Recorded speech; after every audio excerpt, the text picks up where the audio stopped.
You can attach a note to a claim within Claims Manager by going to the Note tab and clicking on the link Add New Note. A new window will open, which is where you will enter the note details.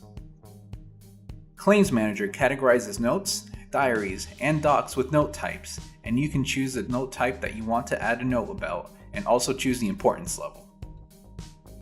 After adding the activity date and subject line, fill in the note description and click Save, which will then add the note to the claim file.